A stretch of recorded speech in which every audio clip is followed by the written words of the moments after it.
नबी पाक साहिब लाख सैयद आलम सल्लल्लाहु अलैहि वसल्लम ने फरमाया कि एक शख्स रात को इरादा करके सोया था कि सवेरे तहज्जुद पढ़ूंगा। एक तो वो है जिसका इरादा ही कोई नहीं, फजर पढ़ने का भी इरादा ही नहीं, सिरे से प्रोग्राम ही नहीं। उसको पता चल गया कि डॉक्टर ने कहा था 7-8 घंटे सोना है, तो अब वो टाइम देख रहा है 2 बजे सो रहा हूँ, 10 बजे उठ जाऊँगा। उसकी बीच में नींद है, सेहत है, डॉक्टर की तंबीह है, पर फजर तो शामिल ही नहीं। हालांकि इस बात को अच्छी तरह समझ लें, अगर आपका फजर पढ़ने का इरादा है और 4 बजे का, 3:45 बजे का आपने अलार्म लगा लिया है, तो 2 दिन आपको अलार्म जगाएगा, तीसरे दिन आँख खुद ब खुद खुल जाएगी। इंसान की नफ्सियात होती है कि 2 दिन वो किसी चीज़ भी अपनी आदत को सोने जागने में पका ले, तो तीसरे दिन वहीं उसका वो मिजाज बन जाता है। तो अगर नीयत ही नहीं, इरादा ही नहीं, प्रोग्राम ही नहीं, तो कैसे आँख खुलेगी?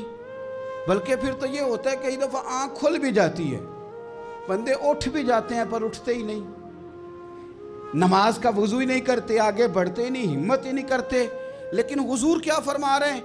करीम महबूब अलैहिस्सलाम फरमाने लगे, जिसका तहज्जुद पढ़ने का इरादा था लेकिन नींद गालिब आ गई, उठ नहीं सका। हुजूर फरमाते हैं नींद तो अब इसने पूरी कर ही ली है ना, पर इरादा था तहज्जुद पढ़ने का। तो महबूब फरमाते हैं नींद रब की तरफ से सदका हो गई और तहज्जुद का भी अल्लाह ने सवाब अता फरमा दिया। इरादे साफ करे, पक्के करे, नीयतें खरी रखे, नीयत साफ रखे, इखलास पैदा करे, तो फिर तो घर में बैठे बैठे बड़ी नेकियों का सवाब मिलता है। फिर तो अपने घर के अंदर मौजूद रहने पर भी इससे बड़े बड़े लंबे सफ़रों का सवाब मिलता है।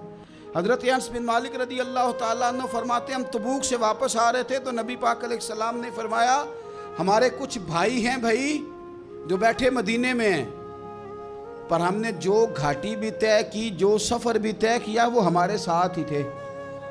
बैठे कहाँ हैं? मदीने में, पर हमने जितना सफ़र तय किया वो साथ ही थे।